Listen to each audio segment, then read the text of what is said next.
निखिल उत्कल विश्वकर्मा समिति एही संघ अखिल भारतीय विश्वकर्मा महासभा सह अनुबंधित रही।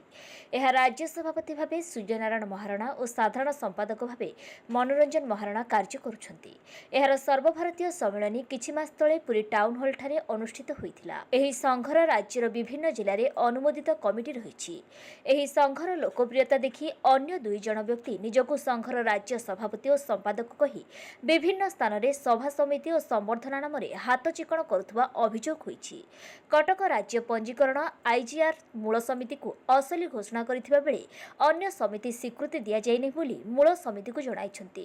राज्य सभापति सूर्यनारायण महाराणा पुरी ठारे गणमाध्यम को सांबादिक सम्मेलन द्वारा जणाइछंती एही समिति नाम विभ्रांति करुवा और निजको सभापति संपादक बोलाउथुवा व्यक्ति को उपजिलापालक द्वारा जांच कराई ताहा अनैतिक और अनौपचारिक कमिटी घोषणा करी चिठी माध्यम कटक एडवोकेट जेनेराल को सूचित करिबा परे कटक जिला न्यायालय आश्रय नहीं एक मकदमा करथिले ताहा असिद्ध होई सारिछि। निजको सभापति संपादक कही करुथिबा बैठक को त्वरित बेआईन घोषणा करी सेमानक विरुद्ध रे आईनगत कार्यानुष्ठान ग्रहण कराजिबा संगे संगे सेठाको केही न जांतु बोली निखिल उत्कल विश्वकर्मा समिति पक्षर कुहा जायछि।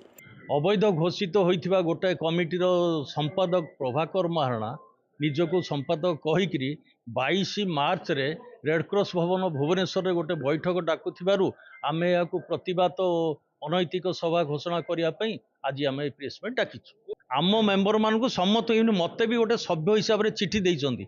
एई समग्र मेंबर मान चिट्ठी देइकरी समतु माने भूति भाते की डाकुचंदी मीटिंग करिया पई आमे लोकन को सचेतन करौछु। से भलिया जागा को जाओनी गले से रजिस्टर रे दस्तखत कले से माने आम मेंबर बोली देखेकी क्लेम करिवे। आउ एई जिंस को सचेतन करिया पई आमे बैठक टी डाकी।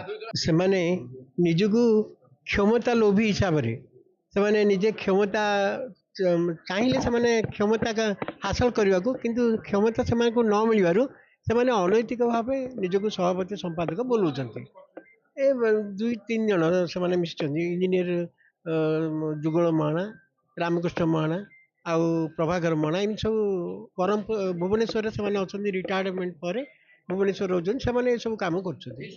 पुरीरू कैमरामैन दिव्यरंजन विषयक सह सुजित महापात्रଙ୍କ रिपोर्ट।